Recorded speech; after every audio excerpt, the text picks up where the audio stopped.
বাজারে আলুর দাম ধসে পড়ায় বিপাকে পড়েছেন ঠাকুরগাঁওয়ের হাজার হাজার কৃষক। উৎপাদন খরচের তুলনায় অনেক কম দামে বিক্রি হওয়ায় বাড়ছে লোকসান। কৃষকরা বলছেন, সরকারি হস্তক্ষেপ না হলে আলু চাষ টিকিয়ে রাখা কঠিন হয়ে পড়বে।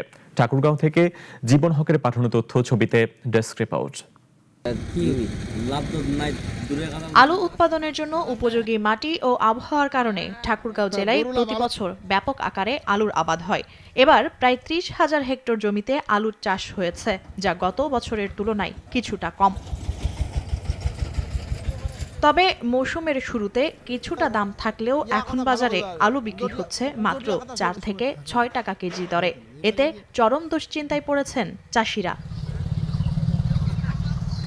গত মৌসুমে লোকসানের কথা বিবেচনা করে সরকার 22 টাকা কেজি দরে 50,000 মেট্রিক টন আলু কেনার ঘোষণা দিলেও তা বাস্তবায়ন হয়নি বলে অভিযোগ কৃষকদের। সেই অভিজ্ঞতায় এবার অনেকেই হিমাগারে আলু সংরক্ষণে আগ্রহ দেখাচ্ছেন না। ফলে মাঠেই পড়ে আছে বিপুল পরিমাণ আলু।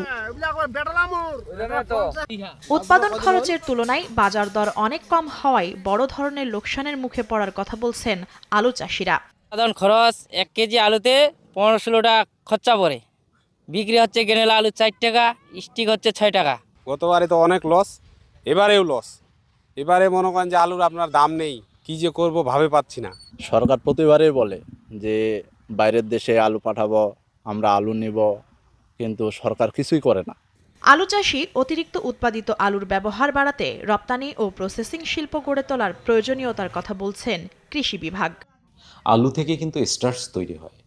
সেই স্টার্চ তৈরির হচ্ছে যে বিভিন্ন প্রসেসিং কারখানা যেগুলো আছে, এরকম কারখানা, এরকম উদ্যোক্তার যারা আছে, তারা যদি এগিয়ে আসে তাহলে কিন্তু আমাদের এই আলুটা আপনার ব্যবহার হবে। আলু ব্যবহার হইলেই আমার কৃষক লাভবান হবে, কৃষক কিন্তু ক্ষতিগ্রস্ত হবে না। কৃষি বিভাগের তথ্য অনুযায়ী প্রতি কেজি আলু উৎপাদনে খরচ পড়ে প্রায় 15 থেকে 16 টাকা, অথচ বাজারে বিক্রি হচ্ছে তার 1/3 দামে।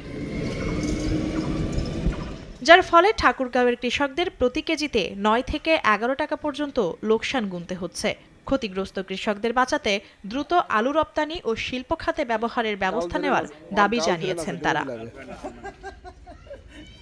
মুনিয়া জ্যোতি, নাগরিক, ঢাকা।